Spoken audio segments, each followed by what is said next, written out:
You are watching Grace Television.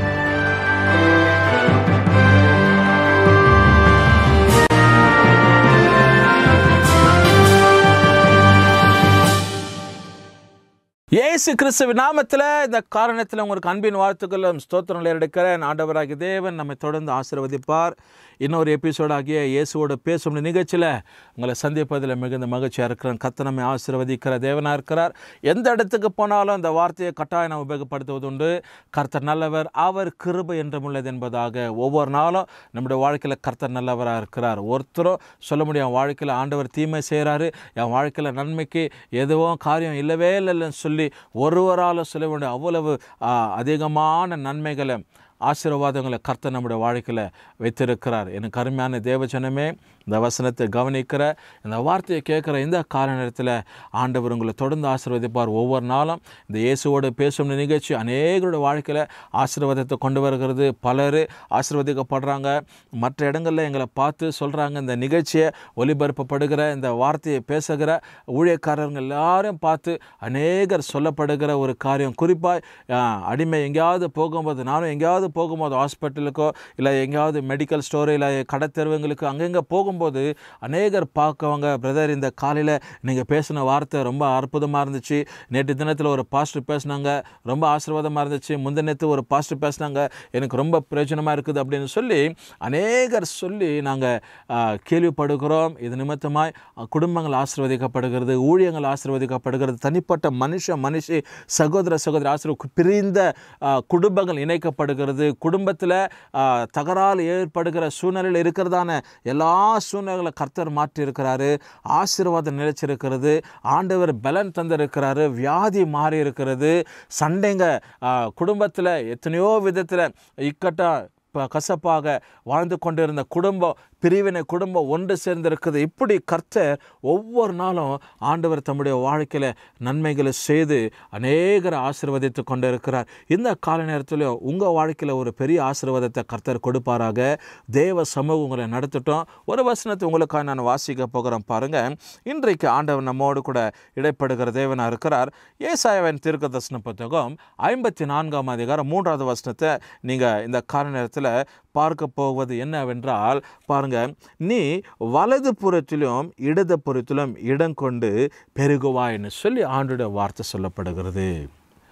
இன்றைக்கு வேலைக்கு போகிறவங்க அநேகருடைய வாழ்க்கையில் வார்த்தை வருகிறது என்ன அப்படின்னா, அவங்க வாயிலேருந்து வருகிற வார்த்தை, பல வருஷமாக நான் வேலைக்கு போகிறேன், என் வாழ்க்கையில் முன்னேற்றம் இல்லை, ஊதிய உயர்வு இல்லை, ஒரு ப்ரமோஷன் இல்லை, நாங்கள் பல வருஷம் என் நிமித்தமாக தான் அந்த கம்பெனி, அந்த ஃபேக்ட்ரி நல்லா ரன்னாக இருக்குது, நல்ல கொள்ளையான லாபம், ஆனால் எங்களுக்கு நல்ல ஊதியத்தை அதிகரிக்கவும் ஒரு நல்ல உயர்ந்த ஸ்தானம் ப்ரமோஷனை கொடுப்பதற்கு அந்த எஜமானனுக்கு எந்த விதமான எண்ணம் வருவதே கிடையாது. அதனால் நாங்கள் மனம் உடைந்து சோர்ந்து போகிறோம். ஒரு கம்பெனியில் ஒரு 5 வருஷம் 2 வருஷம் 3 வருஷத்துக்கு அதிகமாக நாங்கள் உழைச்சி நாங்கள் எதிர்பார்க்குற அளவுக்கு அந்த வருமானத்தை நாங்கள் எங்கள் கையில் நாங்கள் கொண்டு வருவது கிடையாதுன்னு சொல்லி எத்தனையோ குடும்பத்தில் போனால் சகோதரருங்க சகோதரிமாருங்க, எங்கேயாவது கம்பெனியில் வேலை பண்ணுறவங்க, கார்மெண்ட்டில் வேலை பண்ணுறவங்க, ஒரு ஹாஸ்பிட்டலில் வேலை பண்ணுறவங்க இப்படி சொல்லுவாங்க. சமீபத்தில் ஒரு குடும்பத்துக்கு போனோம். அந்த குடும்பத்தில் அந்த குடும்பத்தின் சகோதரி அவங்க சொன்னாங்க, அந்த தாய் தகப்பன் எங்களுக்கு அறிமுகமானவங்க, அவங்க குடும்பத்தில் இருக்கிற ஒரு வாலிப சகோதரி திருமணம் ஆகிருக்கார். அவங்க சொல்கிறாங்க, பாஸ்டர் பல வருஷமாக 15-20 வருஷம் கிட்டக்கிட்ட ஒரு ஹாஸ்பிட்டலில் நான் நர்ஸாக இருக்கிறேன், என்கிட்ட தான் எல்லா பொறுப்புகளும் இருக்குது, ஆனால் அந்த டாக்டருக்கு ஊதியத்தை உயர்வு பண்ணுறதுக்கு எந்த விதமான அவருக்கு எண்ணமே வர்றது கிடையாது, பல வருஷமாக நான் வாங்குகிற அளவுக்கே தான் வாங்கின்னு இருக்கிறேன், அப்படி ஒரு எக்ஸ்ட்ரா ஒரு பேமெண்ட்டோ இல்லை எக்ஸ்ட்ரா ஒரு ஏதோ போனஸோ அந்த மாதிரி கொடுக்கறதுக்கு அந்த ஹாஸ்பிட்டலில் இருக்கிற அந்த நிர்வாகம் இல்லை அந்த டாக்டருக்கு அந்த அலுவலகத்தில் இருக்கிறவங்களுக்கு ஒரு எண்ணமே உண்டாகிறது இல்லை, ஆனால் பணங்க அப்படியே கொட்டுது குவியுதுன்னு சொல்லி அந்த சகோதரி அங்கே ஒரு மனவேதனையான ஒரு சம்பவத்தை தெரிஞ்சு கொண்டாங்க.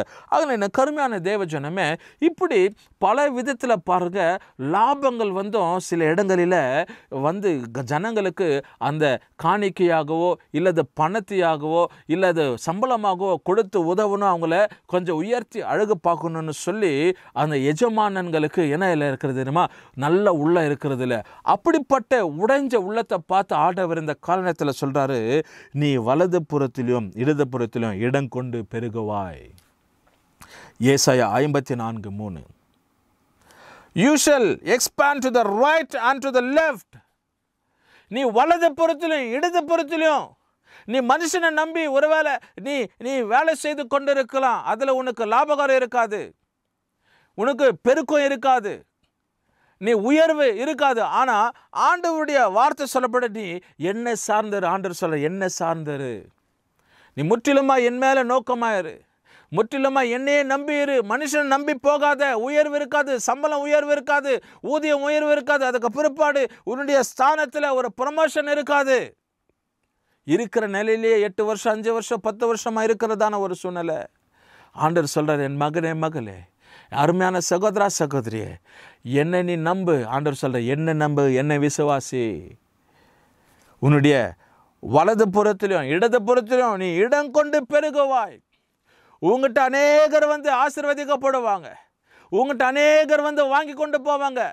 உன்னுடைய கையை நான் ஆசீர்வதிப்பேன், உன்னுடைய ஊதியத்தை நான் ஆசீர்வதிப்பேன், உன்னுடைய நீ இருக்கிற ஸ்தானத்தை நான் உயர்த்துவேன்னு சொல்லி இந்த கால நேரத்தில் ஆண்டவராகிய தேவன் உன்னை பார்த்து சொல்லுகிறார். ஒருவேளை வீட்டில் நீங்கள் ஏதாவது சின்ன தொழில் செய்து கொண்டு இருக்கலாம்.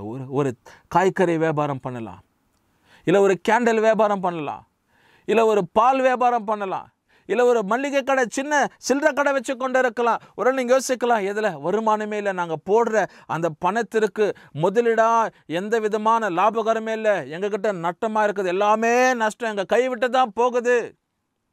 எவ்வளவோ நாங்கள் சம்பாத்தியம் பண்ணி கொஞ்சம் ஏதாவது சேகரிக்கலான்னு யோசிக்கிறோம், ஒரு சூழ்நிலையில எங்களுக்கு கைக்குடி வரலை. கவலைப்படாத. இதை காரணத்தில் ஆண்டவரை பார்த்து ஆண்டவர்கிட்ட பேசி ஆண்டவருக்கு ஒப்புக்கொடு. ஆண்டவராகிய தேவனுடைய கரங்களை ஆசீர்வதிப்பார், உன்னுடைய வியாபாரத்தை ஆசீர்வதிப்பார், உன் வர்த்தகத்தை ஆசீர்வதிப்பார், உன் போக்கு வரத்தை ஆசீர்வதிப்பார். நீ வலது புறத்திலும் இடது புறத்திலும் இடம் கொண்டு பெருகி கொண்டு இருப்பாய். உன்னுடைய காரியங்கள் ஆசீர்வதிக்கப்பட்டு இருக்கும். உன்னிடத்தில் அநேகர் வந்து ஆசீர்வதிக்கப்படுவாங்க, உன்னிடத்தில் அநேகர் வந்து பலன் பெற்று போவாங்க, உன்னிடத்தில் அநேக வந்து காரியங்களை வாய்க்க பண்ணும்படிக்கு ஜபித்துக் கொள்வாங்க, தேவ சமூகத்தில் உன்னை முன்வைத்து செயல்படுவாங்க. அப்படி போல காரியமாய் ஆண்டவராகிய தேவன் இந்த கால நேரத்தில் உன்னை நடத்துவார். தேவ ஜனமே, நீ யாராக இருக்கட்டும், தேவ சமூகத்தில் நீ ஆண்டவரை மாத்திரம் நம்பியிரு. Believe only in God, have faith only in God, that the Lord is there. The Lord is there to lift you up. The Lord is there to expand your territory. ஆண்டவருடைய காரியத்தை அப்படியே வாய்க்க பண்ணி உன்னுடைய எல்லைகளை விரிவாக்கி நடத்துவார். தேவ சமூகத்தில் நீ எல்லா விதத்திலும் ஆசீர்வதிக்கப்பட்டு இருப்ப, உன்னுடைய காரியங்கள் ஆசீர்வதிக்கப்பட்டு இருக்கும். அதனால தான் ஏசாயா 54:3 ஆண்டவர் சொல்ற, நீ வலது புறத்தில் இடது புறத்தில் இடம் கொண்டு பெருகுவாய். எல்லா சூழ்நிலையும் நீ ஆசீர்வதிக்கப்பட்டு இருப்ப, எல்லா சூழ்நிலையும் நீ பெருகப்பட்டு இருப்ப. மற்றவங்க உன்னை பார்த்து பிரமிப்பாங்க, மற்றவங்க உன்னை பார்த்து வியத்து போவாங்க. ஐயோ, கொஞ்ச நாளைக்கு முன்ன இந்த பெண், இந்த சகோதரன், இந்த சகோதரி, இந்த பையன் இப்படி ஒரு சூழ்நிலையில் இருந்தான், இன்னைக்கு அவனுக்கு வந்த நல்ல ஒரு வாழ்க்கை பாரு, எப்படி ஆசீர்வாதமாக இருக்குது. காரணம் என்ன? நீ கர்த்தரை சார்ந்து இருப்பானால் கர்த்தர் உன்னை உயர்த்துவார். நீ மனுஷனை சார்ந்து இருப்ப வாழ்க்கையில் அப்படியே அடிமட்டத்தில் தான் நீ காணப்பட்டு கொண்டு இருப்ப. உயர்வு இருக்காது, ஊதியம் இருக்காது, அடிமைத்தனத்தின் வாழ்க்கை. இதுக்கு கர்த்தர் எல்லா அடிமைத்தனத்தின் காரியங்களையும் ஆண்டவராகிய தேவன் முற்றிலுமா உடைத்தெறிந்து நீ வலது புறத்திலும் இடது புறத்திலும் இடம் கொண்டு பெருகும்படிக்கு கர்த்தர் உன்னை பலப்படுத்துகிற தேவன், உயர்த்துகிற தேவன், ஆசீர்வதிக்கிற தேவனாயிருக்கிறார்.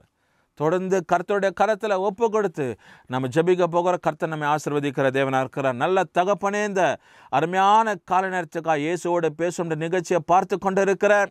இந்த பிள்ளைங்க வாழ்க்கையில் ஆண்டவரேப்பா என்னென்ன காரியத்தில் நீர் உயர்த்தணுமோ கர்த்தாவே நீர் உயர்த்தி நடத்துங்கப்பா. சமூகம் நடத்தட்டும். கர்த்தர் பெரிய காரியங்களை செய்யுங்க. தீமைகளுக்கு விலக்கி நன்மைக்கு எதுவான காரியங்களை செயல்படுத்துவீராக.